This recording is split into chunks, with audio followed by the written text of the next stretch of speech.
کہ ایک تو اس کی بیٹی بھری جوانی میں اس دنیا سے چل بسی اور اب اس کی لاش کو درندہ کھا گیا ہے۔ پھر میں بھی وہاں سے واپس آ گیا۔ آج میرا سیکنڈ لاسٹ پیپر تھا اور دوسرا گروپ تھا، اس لیے میرے پاس کافی وقت تھا۔ میں دل کے ہاتھوں مجبور ہو کر قبرستان کی طرف چل دیا۔ میں قبرستان پہنچ کر اس قبر کو دیکھنے لگا۔ اس قبر کو دیکھ کر میرے ذہن میں وہ سارے واقعات گردش کرنے لگے جو رات کو میں نے اپنی آنکھوں سے دیکھے تھے۔ یہ 100% وہی قبر تھی۔ ابھی میں قبر کو دیکھ ہی رہا تھا کہ مجھے ایسا محسوس ہوا کہ کوئی مجھے گھور رہا ہے۔ میں نے ان آنکھوں کو دیکھنے کی کوشش کی مگر ناکام رہا۔ پھر مجھے ایسا محسوس ہوا کہ کوئی میرے پاس سے گزرا ہے۔ خوف سے میرا سر چکرانے لگا مگر دل میں تجسس بڑھ گیا کہ آخر کون ہے جو مجھے دیکھ رہا ہے۔ میں ان آنکھوں کو ڈھونڈتے ڈھونڈتے ایک ایسی جگہ پر پہنچ گیا جہاں پر لمبی لمبی گھاس اگی ہوئی تھی۔ میں نے گھاس ہٹا کر دیکھا تو مجھے تالاب کی صورت میں ایک گڑھا دکھائی دیا، جیسے یہ کسی بڑے جانور کی بیٹھنے کی جگہ ہو، اور ساتھ ہی اس کے درمیان میں ایک سرنگ نما بل نظر آ رہی تھی۔ میرے دماغ میں بجلی کی طرح ایک سوچ آئی، ہو سکتا ہے یہ رات والے درندہ صفت انسان کی جگہ ہو، شاید آدم خور لگتا ہے جو مردے نکال کر یہیں پر کھاتا ہے۔ میرے اندر تجسس جنم لینے لگا کہ اس کے اندر جا کر دیکھنا چاہیے، آخر اس میں کیا ہے۔ میرا دل زور زور سے دھڑکنے لگا۔ اگر اس میں واقعی کوئی درندہ ہوا تو، لیکن یہاں کوئی درندہ نہیں تھا۔ میں نے اسے اپنی آنکھوں سے دیکھا تھا، وہ کوئی انسان تھا مگر بہت ہی ظالم۔ ابھی میں یہی سوچ رہا تھا کہ جاؤں یا نہ جاؤں، مجھے اپنے پیچھے قدموں کی چاپ سنائی دی۔ میں نے جلدی سے مڑ کر دیکھا تو کوئی نہیں تھا۔ ایک انجانے خوف کی لہر میرے پورے جسم میں سرایت کر گئی تھی۔ اب میں مزید واقعات کا انتظار نہیں کر سکتا تھا، اس لیے تیز تیز قدموں سے واپس آ گیا۔ میں پیپر دینے چلا گیا۔ پیپر آسان تھا یا پھر میری تیاری اچھی تھی۔ میں نے جلدی جلدی پیپر حل کیا اور گھر آ گیا۔ گھر آ کر میرا ذہن پھر سے اس پراسرار شخص کی طرف چلا گیا۔ آخرکار میں اس کے بارے میں سوچ سوچ کر تھک چکا تھا اور پھر سوچنا بند کر دیا۔ کچھ دنوں بعد میں امتحانات سے فارغ ہو چکا تھا۔ ایک دن ایک عجیب سوچ نے میرے ذہن میں سر ابھارا اور پھر ایک رات میں اکیلا قبرستان کی طرف چل دیا۔ کسی کو معلوم بھی نہیں تھا کہ میں کیا گل کھلانے والا ہوں۔ سب لوگ سو چکے تھے۔ میرے پاس موبائل تھا جسے میں نے دن کے وقت فل چارج کر لیا تھا۔ اب میں موبائل کی روشنی میں قبرستان کی طرف گامزن تھا۔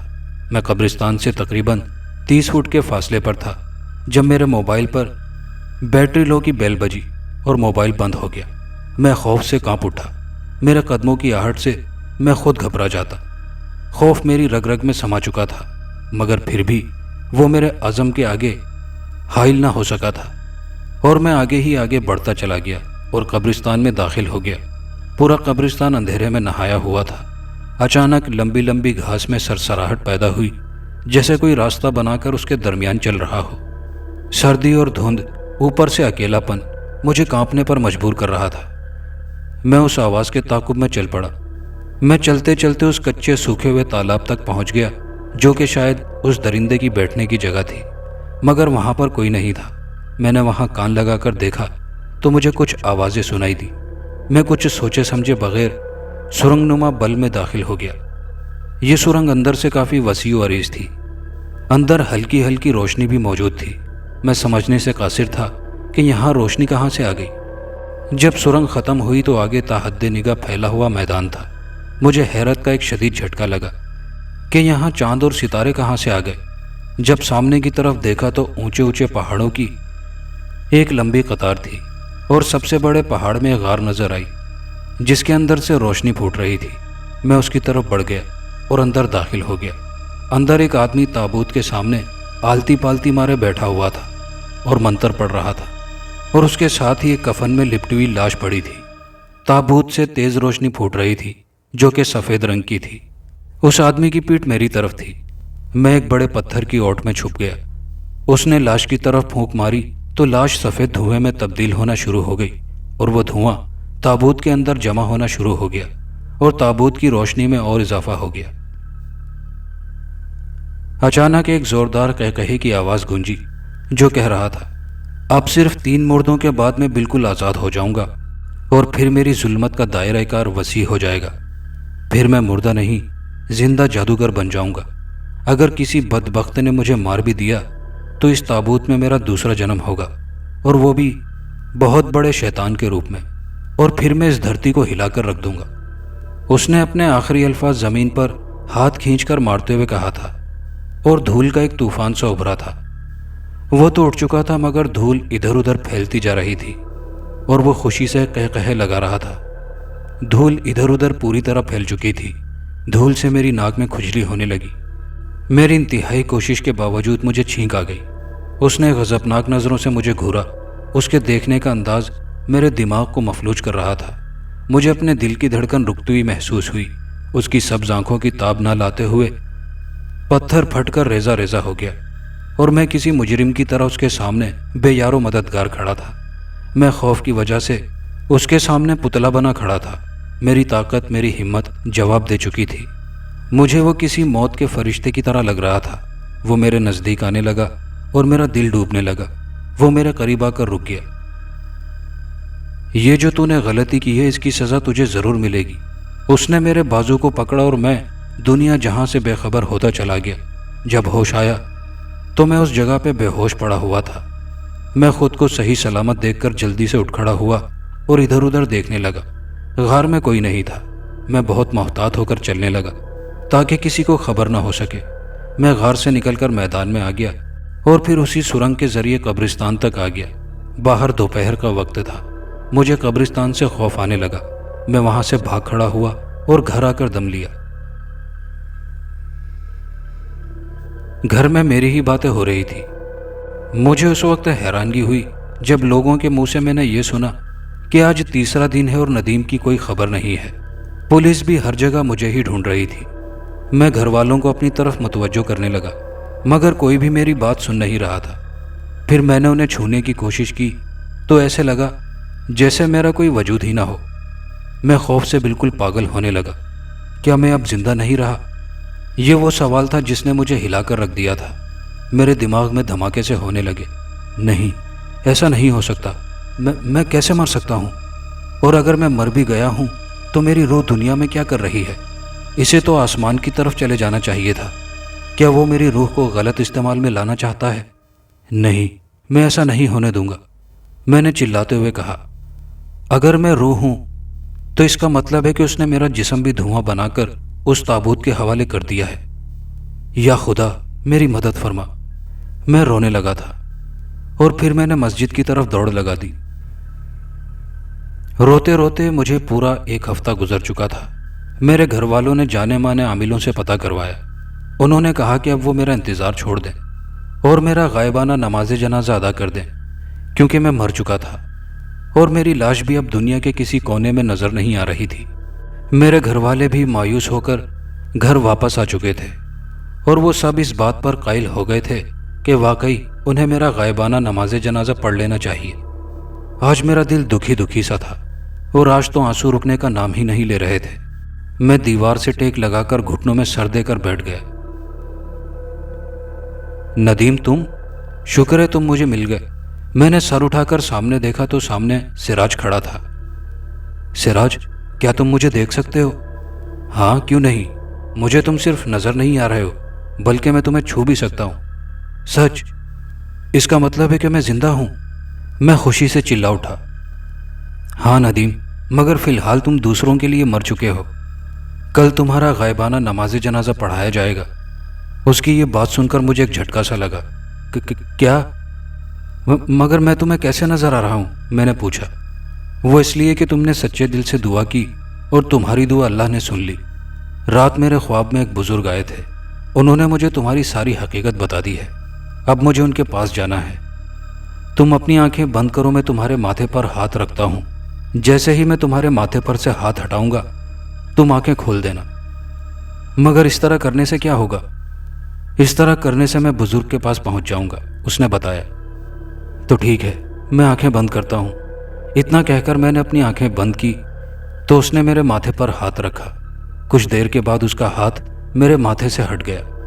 تب میں نے آنکھیں کھول دی۔ اب سراج وہاں پر موجود نہیں تھا اور پھر میں وہیں پر بیٹھ کر اللہ تعالیٰ کا شکر ادا کرنے لگا۔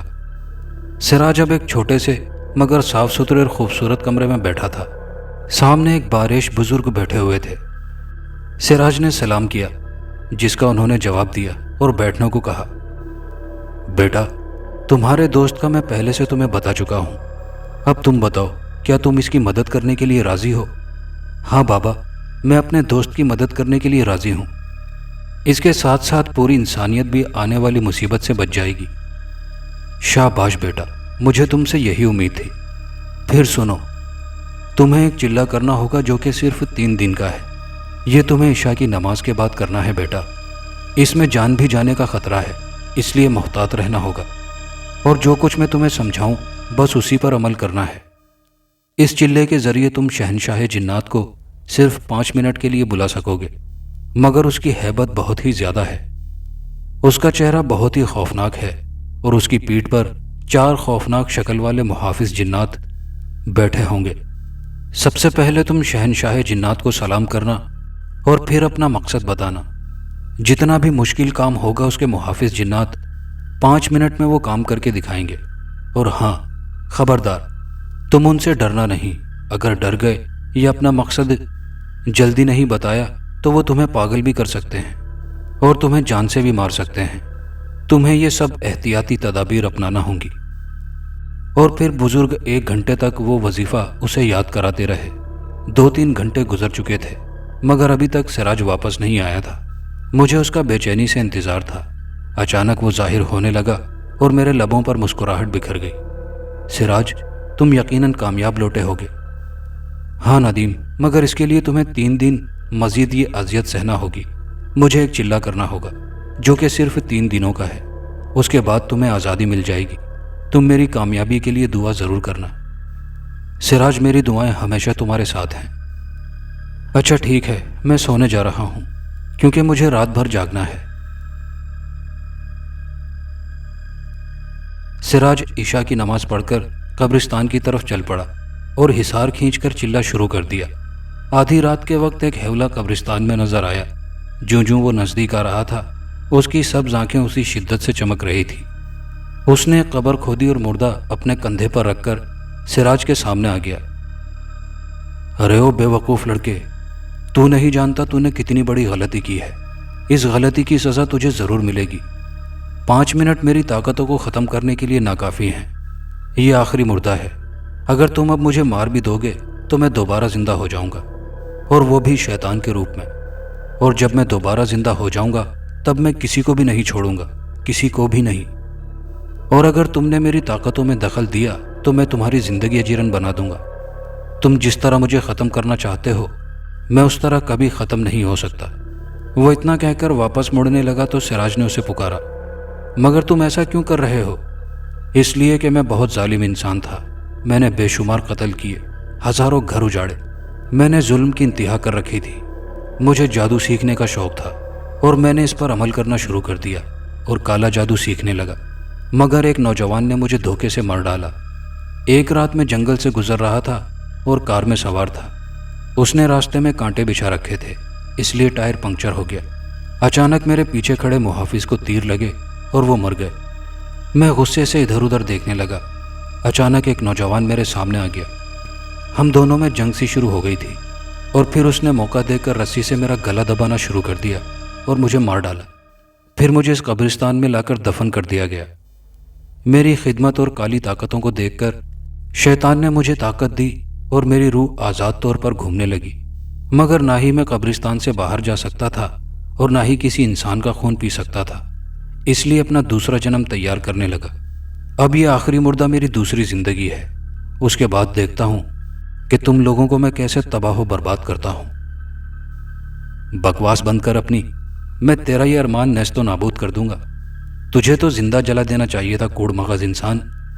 تجھے مرنے کے بعد بھی سبق حاصل نہیں ہوا۔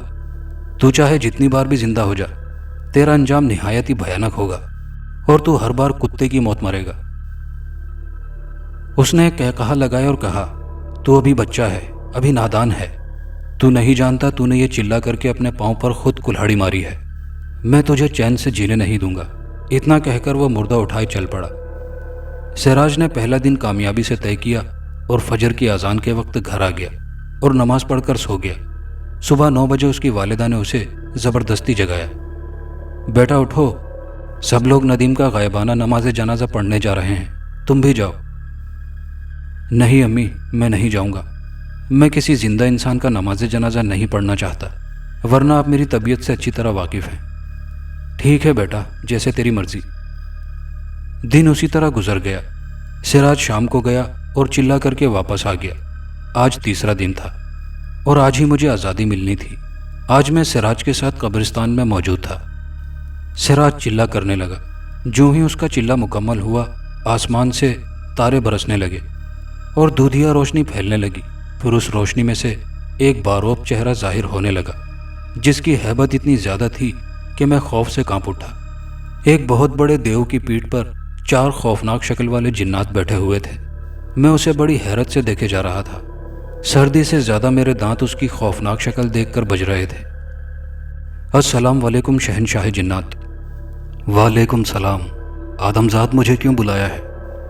اس کی بھاری بھرکم آواز سے پورا قبرستان ایسے لرز رہا تھا جیسے کوئی زلزلہ آ گیا ہو۔ شہنشاہ جنات ایک بدرو ہے، یہ مردہ جادوگر جو اپنی شیطانیت اس دنیا میں پھیلانا چاہتا ہے، اور وہ اس پاک دھرتی کو ناپاک بنانا چاہتا ہے۔ آپ اسے اور اس کی طاقتوں کو ختم کر دیں تاکہ دنیا بھی بچ جائے اور میرے دوست کو اس کا جسم بھی مل جائے۔ اس نے ایک نظر بھر کر مجھے دیکھا تو میں اسے سہمی سہمی نظروں سے دیکھنے لگا۔ ٹھیک ہے، اس نے اتنے ہی لفظ کہے تھے کہ ہمارے سامنے سارا منظر بدل گیا۔ میں اس ماحول کو حیرانگی سے دیکھنے لگا۔ یہ وہی غار تھی جس سے مجھے عذاب ملا تھا۔ سراج بھی اس جگہ کو حیرانگی سے دیکھ رہا تھا۔ شہنشاہ جنات کے اوپر بیٹھے ہوئے جنات اڑے اور ایک کونے میں پڑے ہوئے مردہ جادوگر کو، جو کہ اپنی سبز آنکھوں سے انہیں گھور رہا تھا، کو اپنے گھیرے میں لے لیا اور تیزی سے گھومنے لگے۔ وہ ایک طوفان کی صورت اختیار کر گئے تھے۔ اچانک کسی چیز کے گرنے کی آواز سنائی دی، جس کی طرف کسی نے دھیان نہ دیا۔ وہ ایک سبز رنگ کی انگوٹھی تھی۔ وہ گھومتے ہوئے ایک طوفان کی طرح معلوم ہو رہے تھے۔ اچانک چاروں جنات وہاں سے ہٹ گئے۔ اب جادوگر کی بجائے وہاں سفید رنگ کا بلبلا ہوا میں معلق تھا۔ سراج، جلدی سے اسے پھوڑ دو۔ شہنشاہ جنات کی آواز سن کر سراج نے جلدی سے آگے بڑھ کر اس بلبلے کو پھوڑ دیا۔ بلبلا پھوڑنے کی دیر تھی کہ چاروں جن جلدی سے اڑے اور تابوت میں گھس گئے، اور پھر وہاں سے رنگ برنگے غباروں کی طرح بلبلے نکلنے لگے اور سراج انہیں جلدی جلدی پھوڑتا جانے لگا۔ اچانک غار کی ایک دیوار میں زلزلہ آ گیا۔ میں خوفزدہ نظروں سے اسے دیکھنے لگا۔ اچانک دیوار دھماکے کے ساتھ پھٹ گئی اور اس میں سے میرا جسم باہر نکلا اور میرے سامنے آ کر کھڑا ہو گیا۔ اپنے جسم کو دیکھ کر میں خوشی سے پھولے نہیں سما رہا تھا۔ میں جلدی سے اپنے جسم میں داخل ہو گیا۔ اب بلبلے اور تابوت غائب ہو چکے تھے۔ وہ چاروں جنات شہنشاہ جنات کی پیٹھ پر بیٹھے اور غائب ہو گئے۔ ہم بھی گھر جانے کی تیاری کرنے لگے۔ سبز انگوٹھی سے سبز رنگ کی روشنی پھوٹنے لگی اور پھر وہ ایک لکیر کی صورت میں ڈھلنے لگی۔ ہم اس بات سے بے خبر غار سے باہر نکلنے ہی والے تھے کہ وہ لکیر آگے بڑھی اور میرے جسم میں داخل ہو گئی۔ مردے کی زوردار قہقہی کی آواز گونجی۔ تم کیا سمجھتے ہو؟ تم اپنے مقصد میں کامیاب ہو چکے ہو؟ ہرگز نہیں بچے، اب دیکھنا میں تمہاری زندگی کیسے اجیرن بناتا ہوں۔ غار میں جادوگر کی بدرو دھوئیں کی مانند نظر آ رہی تھی اور پھر خوفناک قہقہے لگاتے ہوئے وہ غائب ہو چکی تھی۔ میری آنکھوں میں خوف کے سائے منڈلانے لگے تھے۔ ندیم، سراج نے میری آنکھوں کے سامنے ہاتھ لہراتے ہوئے کہا، ڈر گئے کیا؟ نہیں تو۔ ارے یار، وہ مر چکا ہے اور اس کی ساری طاقتیں بھی ختم ہو چکی ہیں اور اس کی روح بھی آسمان کی طرف اڑ گئی ہے۔ اب چلو گھر۔ اور پھر ہم گھر کی طرف روانہ ہو گئے۔ جب ہم گھر میں داخل ہوئے تو سب گھر والے مجھے اپنے سامنے دیکھ کر حیران رہ گئے، اور پھر دیکھتے ہی دیکھتے پورا محلہ ہمارے گھر میں جمع ہو گیا۔ 1 ماہ تک مجھے میرے رشتہ دار اور دوست وغیرہ ملنے کے لیے آتے رہے۔ میں نے گھر والوں کو تمام کہانی سنا دی تھی کہ میں کس طرح ایک جادوگر کی قید میں آ گیا تھا اور اس نے اپنے منتروں سے میرے جسم کو قید کر لیا تھا، اور بس میری کہانی سن کر سب حیران رہ گئے تھے، اور پھر میرا قبرستان جانا بند کر دیا گیا تھا۔ ایک دن ہم محلے کے لڑکے بیٹھک میں بیٹھ کر گوٹیاں کھیل رہے تھے۔ ایک لڑکے نے بے ایمانی کی تو میں نے اسے روکا، مگر آگے سے اس نے مجھے گالی دی اور کہا، یہاں کھیلنے والے تھوڑے نہیں ہیں، بڑا آیا ہمیں سکھانے والا۔ اس کی گالی سن کر میں ویسے ہی طیش میں آ چکا تھا، اور اوپر سے اس کی باتیں۔ دیکھ منا، اگر کھیلنا ہے تو آرام سے کھیلو، ورنہ نکلو یہاں سے۔ تمہیں یہاں کے اصول پتہ ہے، جو گالی دے گا وہ کھیل سے باہر، اور اگر اب دوبارہ گالی دی تو مجھ سے برا کوئی نہیں ہوگا۔ میرا اتنا کہنا تھا کہ اس نے آ کر میرا گریبان پکڑ لیا اور گالی بھی دے دی۔ غصے سے میرا پارا ہائی ہو گیا اور میرا سارا جسم غصے کی وجہ سے کانپنے لگا۔ میرے بائیں طرف والے گال اور ہونٹ اوپر کی طرف کانپنے لگے۔ منا، میرا گریبان چھوڑ دے۔ میری آواز کافی بھیانک تھی، ایسے جیسے کوئی ماورائی مخلوق یا بھوت بول رہا ہو، مگر اس نے میرا گریبان نہیں چھوڑا۔ باقی لڑکے ہمارے بڑھتے ہوئے جھگڑے کو روکنے کی کوشش کرنے لگے۔ جب میں نے نظر اٹھا کر اس کی طرف دیکھا تو وہ خوف سے کئی فٹ دور جا گرا۔ میری آنکھیں کسی بکھرے ہوئے شیر کی طرح سرخ تھی، اور جو ہونٹ بار بار اوپر اٹھ رہا تھا اب اس میں سے دانت باہر کی جانب جھانک رہے تھے۔ ہماری طرف آنے والے لڑکوں نے اسے سنبھال لیا تھا۔ اس سے پہلے کہ کوئی میری حالت کو دیکھتا میں سنبھل چکا تھا۔ وہ خوف سے بار بار مجھے دیکھ رہا تھا۔ سب اس سے پوچھ رہے تھے کہ کیا ہوا، مگر وہ کسی کو بھی کچھ نہیں بتا رہا تھا، اور آخر کار اس نے اپنے خشک ہونٹوں پر زبان پھیری اور کہا، کچھ نہیں، تم لوگ کھیلو۔ وہ اتنا کہہ کر اٹھ کر تقریباً بھاگ چکا تھا۔ اس کی وجہ سے سب لڑکے پریشان ہو گئے اور سب ہی حیرانگی سے میری طرف دیکھنے لگے۔ سراج ایک کونے میں کھڑا مجھے ہی دیکھ رہا تھا۔ اس کے دیکھنے کے انداز سے مجھے پتہ چل گیا کہ اس نے اپنی آنکھوں سے مجھے دیکھ لیا تھا۔ پھر میں نے کہا، میرے سر میں درد ہے، اس لیے میں چلتا ہوں۔ سراج بھی میرے ساتھ گھر کی طرف چل پڑا۔ مجھے خدشہ تھا کہ وہ مجھ سے ضرور پوچھے گا، مگر میری امید کے برعکس ہم دونوں کے درمیان کوئی بحث نہیں ہوئی۔ اگلے روز پتہ چلا کہ منا کو تیز بخار ہے۔ ڈاکٹر نے معائنہ کیا اور بتایا کہ اسے ضرور کسی خوف کی وجہ سے بخار ہے۔ کچھ دنوں کے بعد منا ٹھیک ہو گیا، مگر اس کی مسکراہٹ بالکل غائب ہو چکی تھی۔ وہ مجھ سے ملنے سے کترانے لگا تھا اور مجھ سے دور بھاگتا تھا۔ آج 14ویں کی رات تھی۔ میں بے چین سا تھا، سونے کی ناکام کوشش کر رہا تھا، مگر مجھے نیند نہیں آ رہی تھی۔ مجھے سخت پیاس لگ رہی تھی اور گلے میں کانٹے سے چبھ رہے تھے۔ آواز بھی کسی پھٹے ہوئے ڈھول کی طرح ہو گئی تھی۔ میں نہ جانے کتنا ہی پانی پی چکا تھا، مگر پیاس بتدریج بڑھتی جا رہی تھی۔ بھرپور کوشش کے بعد آخر کار مجھے نیند آ ہی گئی اور میں سو گیا۔ پھر اچانک اٹھ کر بیٹھ گیا، جیسے کسی نے مجھے جگایا ہو۔ گھڑی پر نظر دوڑائی تو 11 بجے کا وقت تھا۔ میری طبیعت پہلے سے بھی زیادہ بے چین تھی۔ میرے پورے بدن میں عجیب سا درد تھا۔ مجھے میرے اعصاب کمزور ہوتے ہوئے معلوم ہو رہے تھے، ایسے جیسے میں ابھی ٹوٹ کر بکھر جاؤں گا۔ ابھی تک مجھے پیاس لگی ہوئی تھی۔ مجھے بار بار کوئی چیز باہر نکلنے پر مجبور کر رہی تھی۔ میں اپنے کمرے سے باہر نکل آیا تھا۔ سردیوں کی راتیں تھیں، سب گھر والے سوئے ہوئے تھے۔ باہر کی طرف گہری دھند چھائی ہوئی تھی۔ میں نلکے کی طرف چل پڑا اور پانی پیا۔ چاند اپنی پوری آب و تاب سے چمک رہا تھا، مگر دھند کی وجہ سے دھندلا نظر آ رہا تھا۔ اچانک میرے جسم میں درد مزید بڑھ گیا اور میری قوت برداشت سے تجاوز کر گیا۔ مجھے کچھ سمجھ نہیں آ رہا تھا کہ یہ سب کیا ہو رہا ہے، کیوں ہے۔ میرے جسم میں کپ کپی سی ہونے لگی۔ میں کرب سے دھاڑنے لگا۔ میرے منہ سے کسی جانور کی آواز نکل رہی تھی۔ میں ڈر گیا کہ میری آواز کو کیا ہو گیا ہے۔ اس سے پہلے کہ کوئی میری آواز سن لیتا، میں نے کھیتوں کی طرف دوڑ لگا دی۔ میرے چہرے کی ساخت بگڑنے لگی تھی اور میرے منہ سے 2 دانت باہر کی جانب نکل آئے تھے اور میرے پورے جسم پر بال اگائے تھے۔ اب میں کسی بہت بڑے ریچھ کی طرح لگ رہا تھا۔ آج بدقسمتی سے نوید کھیتوں میں پانی لگا رہا تھا۔ جب میں اس کے سامنے گیا وہ مجھے دیکھتے ہی شدید ڈر سا گیا۔ اس نے اپنے ہاتھوں میں پکڑا ہوا ڈنڈا مجھے مارنا چاہا، جسے میں نے چھین کر توڑ دیا۔ پھر اس نے کدال میرے پاؤں پر ماری، جس کا مجھ پر بالکل بھی اثر نہیں ہوا۔ اس نے جب مجھے اپنی طرف بڑھتے ہوئے دیکھا تو وہ بے ہوش ہو گیا۔ میں نے اس کے گرتے ہوئے جسم کو سہارا دیا اور اس کا خون گھٹاگھٹ پینے لگا۔ وہ کچھ دیر تک بے ہوشی کی حالت میں تڑپتا رہا، پھر ساکن ہو گیا۔ اس کا سارا خون پینے کے بعد میں خود کو پرسکون محسوس کرنے لگا تھا۔ میری پیاس بجھ چکی تھی۔ اب میں انسانی شکل میں آ گیا تھا اور گھر آ کر میں اپنے کمرے میں سو گیا۔ میں صبح دیر تک سوتا رہا تھا اور جب میں اٹھا تو میں خود کو بڑا تازہ دم اور ہلکا پھلکا محسوس کر رہا تھا۔ اسی طرح 1 ماہ بیت گیا اور میں 8 آدمیوں کا خون پی چکا تھا۔ سچ ہے کہ باطل کبھی چھپ نہیں سکتا۔ ایک رات میں حسب معمول درندہ بن رہا تھا کہ کسی کو کچھ خبر نہیں تھی، مگر ایک انسان نہ جانے کب سے میرا پیچھا کر رہا تھا۔ وہ کوئی اور نہیں بلکہ سراج تھا، مگر میں اس بات سے بے خبر تھا۔ سب لوگوں نے گھر سے نکلنا بند کر دیا تھا اور گاؤں کے لوگ جاگ کر پہرا دے رہے تھے، اس لیے ذرا محتاط رہنا تھا۔ گاؤں کے سب لوگ سمجھ چکے تھے کہ درندہ قبرستان سے نکل کر یہاں آتا ہے اور کسی گھر میں داخل ہو کر ایک آدمی کو اٹھا کر لے جاتا ہے اور پھر اس آدمی کا مردہ جسم ملتا ہے۔ میں اپنے حواس سے باہر تھا کہ مجھے اپنے سامنے ایک ہیولا دکھائی دیا۔ اس کے قریب جا کر پتہ چلا کہ وہ سراج تھا۔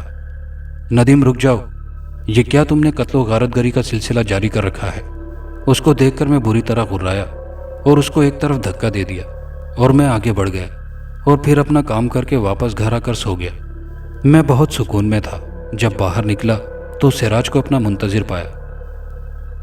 ندیم، آج میں تمہیں سرپرائز دینا چاہتا ہوں۔ کیسا سرپرائز؟ میں نے پوچھا۔ پتہ چل جائے گا، پہلے بیٹھک میں چلو۔ میں حیران و پریشان اس کے ساتھ چل پڑا۔ جب ہم وہاں پہنچ گئے تو اس نے کہا، اپنی آنکھیں بند کرو۔ میں نے آنکھیں بند کر لی۔ اب آنکھیں کھول دو۔ میں نے ایک انجانی آواز سن کر جلدی سے آنکھیں کھولی۔ اب میں ایک بزرگ کے سامنے موجود تھا۔ مجھے ان کے سامنے کھڑے ہونے سے تکلیف ہو رہی تھی۔ میں پیچھے ہٹنے لگا۔ مجھے ایسے لگ رہا تھا کہ جیسے میں کسی آگ کی بھٹی کے نزدیک کھڑا ہوں۔ اس نے میری طرف پھونک ماری تو میں انجانی قوت کے باعث بے بس ہو گیا اور خود کو بندھا ہوا محسوس کرنے لگا اور وہیں پر بیٹھ گیا۔ سراج بھی ایک طرف بیٹھا ہوا تھا۔ بابا جی نے 10 کالی مرچیں لی اور ان پر کچھ پڑھ کر پھونک ماری تو وہ ایک لکیر کی صورت میں میرے جسم کے گرد پھیلنے لگی اور اسی صورت میں میرے جسم میں داخل ہو گئی۔ اب میں خود کو پرسکون محسوس کر رہا تھا۔ ندیم بیٹا، صبح سویرے سراج میرے پاس آیا تھا اور اس نے تمہارے بارے میں مجھے سب کچھ بتا دیا تھا۔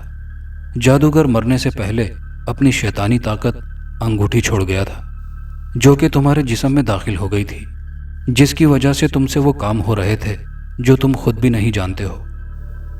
بابا جی، اس نے میرے جسم سے روح کو نکال کر میرا جسم کیوں قید کر لیا تھا؟ دراصل بیٹا، وہ تمہاری روح کو بدروح میں بدلنا چاہتا تھا۔ اس کے بعد وہ اسے تمہارے جسم میں داخل کرتا اور تم اس کے اشاروں پر دن کے وقت انسان اور رات کے وقت حیوان بدروح بن کر لوگوں کو اٹھا لاتے۔ میں ساری بات سمجھ چکا تھا۔ ندیم بیٹا، اب تمہیں خود کو اور لوگوں کو بچانے کے لیے ایک چلہ کرنا ہوگا۔ میں نے شیطانی طاقتوں کو تمہارے جسم کے اندر قید کر لیا ہے۔ میں تمہیں جو عمل بتا رہا ہوں ویسے تو یہ 40 دنوں کا ہے، مگر تمہاری آسانی کے لیے میں نے اسے 1 رات کا بنا دیا ہے۔ تمہیں کسی ایسی جگہ چلہ کرنا ہوگا جو بالکل سنسان ہو۔ تم نے حصار میں بیٹھ کر آئینہ اپنے سامنے رکھنا ہوگا اور نظر بھی اسی پر رکھنی ہوگی۔ جو کچھ بھی ہو جائے تم نے نہ ہی پیچھے دیکھنا ہے اور نہ ہی حصار سے باہر نکلنا ہے۔ جب چلہ مکمل ہو جائے گا تو ایک بھیانک شکل والا جن حاضر ہوگا۔ تم نے اس پر پھونک مارنی ہے۔ اس طرح کرنے سے وہ تمہارا ہم شکل بن جائے گا اور تمہارے جسم میں موجود شیطانی طاقتیں اس کے جسم میں منتقل ہو جائیں گی اور پھر تم نے اس خنجر کو اس کے دل کے مقام پر گاڑ دینا ہے۔ وہ ہلاک ہو جائے گا اور شیطانی طاقتیں بھی ختم ہو جائیں گی۔ آپ کا بہت بہت شکریہ بابا جی۔ قسم سے بہت تکلیف ہوتی ہے جب پیاس لگتی ہے تو، میں نے ایک آہ بھرتے ہوئے کہا۔ اچھا بیٹا، اب آج کی رات ہی مشکل ہے۔ اگر تم کامیاب ہو گئے تو پھر ساری دنیا میں امن رہے گا۔ اور پھر سراج مجھے لیے ہوئے گھر آ گیا۔ رات کے 8 بجے میں نے آئینہ اپنے ساتھ لیا جو کہ آج ہی میں نے بازار سے لیا تھا، اس چلے کی شرط پوری کرنے کے لیے۔ چلہ ایک ایسی جگہ کرنا تھا جہاں کوئی بھی نہ ہو۔ چلہ کسی کمرے میں کرنا تھا اور نہ ہی کسی قبرستان میں۔ میں پریشانی کی حالت میں چلتا جا رہا تھا۔ مجھے کچھ سمجھ نہیں آ رہا تھا کہ میں کیا کروں۔ اچانک ایک سوچ بجلی بن کر میرے ذہن میں آئی اور میں خوش ہو گیا اور پھر قبرستان میں موجود بڑی اور خوفناک بل کی طرف چل دیا۔ میں سرنگ نما راستے سے گزر کر کھلے میدان میں آ گیا تھا۔ یہاں نہ تو دھند تھی اور نہ ہی اتنی زیادہ سردی تھی۔ چاند پوری آب و تاب سے چمک رہا تھا۔ میں نے ادھر ہی حصار کھینچ لیا اور چلہ شروع کر دیا۔ آئینہ میں نے اپنی نظروں کے سامنے رکھ لیا۔ ابھی چلہ شروع کیے ہوئے کچھ ہی دیر ہوئی تھی کہ مجھے آئینے میں اپنی شکل کی بجائے سائے لہراتے ہوئے دکھائی دینے لگے۔ میں ڈر اور خوف کی وجہ سے سمٹ کر رہ گیا۔ میدان میں سردی تو نہ تھی، مگر ان آوازوں کی وجہ سے مجھے ایسا لگ رہا تھا کہ جتنی میری ٹانگیں کانپ رہی ہیں میں گر ہی نہ جاؤں۔ مجھے اپنا پورا دھیان بھی چلے اور آئینے پر رکھنا تھا اور مسلسل آئینے کو دیکھنا تھا۔ عکس مجھے مسلسل ڈرا رہے تھے اور میں آنکھیں بھی نہیں جھپک سکتا تھا۔ آوازوں کی وجہ سے میرے سر میں درد ہونے لگا تھا۔ میں نے اپنا سر پکڑ لیا، اچانک مجھے غار میں کسی کے چلنے کی آواز سنائی دی۔ میرے پیچھے کسی لڑکی کے چلنے کی آواز آ رہی تھی۔ اس کی پائل کی جھنکار مجھے واضح سنائی دے رہی تھی۔ میں پیچھے دیکھنے کے لیے مڑنے کی سوچ رہا تھا کہ مجھے یاد آیا کہ میں نے آئینے سے نظر ہٹائی تو کچھ بھی ہو سکتا ہے۔ میری تھوڑی سی غفلت میرے لیے عمر بھر کا پچھتاوا بن کر رہ جاتی۔ اچانک آئینہ روشن ہو گیا اور اس میں میرا خوبصورت عکس بن گیا۔ میں کسی شہزادے کی طرح لگ رہا تھا۔ اچانک میری شکل بگڑنے لگی اور چند ہی لمحوں میں بدصورت انسان بن گیا۔ مجھے اپنی ہی شکل سے خوف آنے لگا تھا۔ میں خوفزدہ انداز میں آئینے میں خود کو دیکھ رہا تھا اور سوچ رہا تھا کہ چاہے کچھ بھی ہو جائے میں اپنا عمل پورا کروں گا۔ میں ایک جذبے کے تحت پھر چلے میں مصروف ہو گیا اور چلا کرتا ہی چلا گیا۔ نہ جانے کیسے کیسے طریقوں سے مجھے ڈرایا جاتا رہا، مگر میں نے اس طرف دھیان نہ دیا۔ مجھے خود پر اس وقت رشک آنے لگا جب آئینے میں 7 رنگ کی روشنیاں پیدا ہونے لگی اور پھر وہی 7 رنگ کی چندھیا دینے والی روشنی پیدا ہو گئی۔ جب روشنی چھٹی تو آئینے میں میرا عکس صاف نظر آنے لگا، جو کہ آئینے سے باہر نکلنے لگا تھا۔ وہ آئینے سے باہر نکل کر ایک طرف کھڑا ہو گیا تھا اور آئینہ چھناکے کی آواز کے ساتھ ٹوٹ گیا تھا۔ اس کے ٹکڑے ادھر ادھر بکھر گئے تھے۔ میرا عکس بالکل میرے سامنے کھڑا ہو گیا تھا۔ میں نے اس کی طرف پھونک ماری تو میرے جسم کو غیر معمولی سا جھٹکا لگا اور ایک شعاع میرے دل کے مقام سے خارج ہوئی اور میرے سامنے کھڑے بد شکل عکس میں داخل ہو گئی۔ اس کے جسم کو بھی جھٹکا لگا اور وہ میرا ہم شکل بن گیا۔ میں اسے حیرانگی سے دیکھنے لگا۔ اس نے طنزیہ مسکراہٹ سے مجھے دیکھا اور کہا، ندیم، تم کیا سمجھتے ہو تم اپنے عکس کو بنا کر اس میں اپنی ساری کالی طاقتیں ڈال دو گے اور اسے اتنی آسانی سے ختم بھی کر دو گے؟ بہت بھولے ہو تم، بہت ہی بھولے۔ تم نے مجھے زندہ کر کے اور کالی طاقتیں میرے جسم میں داخل کر کے بہت بڑی غلطی کی ہے۔ اب تمہاری اس غلطی سے فائدہ اٹھا کر میں خون کی ندیاں بہا دوں گا۔ وہ اتنا ہی کہہ رہا تھا کہ میں نے اپنے ہاتھ میں پکڑے ہوئے خنجر سے اس پر حملہ کر دیا، مگر وہ میرے حملے کے لیے پہلے سے ہی تیار تھا۔ اس نے میرا ہاتھ مضبوطی سے پکڑ لیا اور مجھے اپنی کلائی ٹوٹتی ہوئی محسوس ہونے لگی۔ نہیں ندیم میاں، نہیں، اب تم کمزور ہو چکے ہو، اب تم میرا مقابلہ نہیں کر سکتے ہو۔ اس کے ساتھ ہی اس نے مجھے زور سے دھکا دیا اور میں نیچے گر گیا۔ خنجر میرے ہاتھ سے نکل کر پیچھے غار کی دیوار کے ساتھ جا لگا۔ میرے ہم شکل نے مجھے گریبان سے پکڑ کر اٹھا لیا اور میں نے اس کے گریبان کو پکڑ لیا اور زور سے ایک ٹکر اس کی ناک پر دے ماری تو اس کی گرفت ڈھیلی پڑ گئی اور پھر میں نے زوردار تھپڑ اس کے گال پر دے مارا اور زور سے دھکا دیا۔ وہ مجھ سے جدا ہو گیا تھا۔ نہ جانے مجھ میں اتنی پھرتی اور طاقت کہاں سے آ گئی تھی کہ میں نے اسے ایک ٹانگ سے پکڑ کر نیچے گرا دیا اور وہ خنجر پکڑ لیا جو مجھ سے گر گیا تھا۔ میں نے خنجر اٹھایا اور زور سے اپنے جسم کو جھٹکا دیا اور اڑتا ہوا اس پر گرنے لگا، مگر وہ میرے پہنچنے سے پہلے ہی غائب ہو چکا تھا اور خنجر اس کے سینے پر نہ لگ سکا۔ گرنے کی وجہ سے مجھے کافی چوٹیں آ گئی تھی۔ میں لڑکھڑاتے ہوئے قدموں کے ساتھ واپس چل دیا۔ شام کے وقت میری سراج سے ملاقات ہوئی تو میں نے اس کو ساری صورتحال سے آگاہ کیا۔ اچھا تو یہ بات ہے، وہ مقابلے پر اتر آیا ہے۔ ہم دونوں کو اس کا مقابلہ کرنا ہوگا۔ اگر وہ زندہ رہا تو پھر وہ وہی کچھ کرے گا جو تمہارے جسم کا سہارا لے کر کرتا رہا ہے۔ وہ رات کو کسی نہ کسی شکار کی تلاش میں ضرور آئے گا اور ہمیں اپنی جان پر کھیل کر اس کا مقابلہ کرنا ہوگا۔ اس کو ہر حال میں مارنا ہوگا۔ خنجر تمہارے پاس ہے نا؟ اس نے بات پوری کرتے ہوئے کہا، ہاں خنجر میرے پاس ہی ہے۔ تم شام کو تیار رہنا، ٹھیک ہے؟ اس نے کہا اور پھر ہم چل دیے۔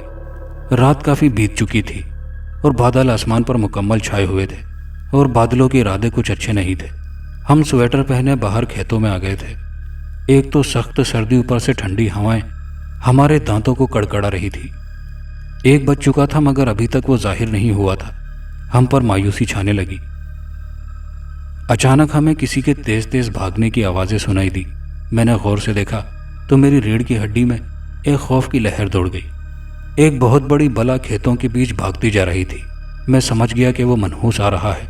میں نے ہاتھ کے اشارے سے سراج کو دکھانا چاہا مگر اسے وہ شیطان نظر نہیں آ رہا تھا۔ وہ بھی ہمارے نزدیک پہنچنے ہی والا تھا۔ مجھے ایک خیال آیا اور میں نے آنکھیں بند کر کے بزرگ کو یاد کیا۔ تب خود بخود میرے ذہن میں سب کچھ آنے لگا۔ میں نے سراج کے کان میں وہ ساری باتیں ڈال دی اور وہ میری بات پر عمل کرتے ہوئے ساتھ کھڑے ہوئے درخت کے پیچھے جا کر چھپ گیا۔ میں اسی راستے پر کھڑا ہو گیا۔ وہ شیطان میرے نزدیک پہنچ چکا تھا اور اس کے کندھے پر ایک لاش تھی۔ اس نے مجھے دیکھ کر ایک خوفناک قہقہہ لگایا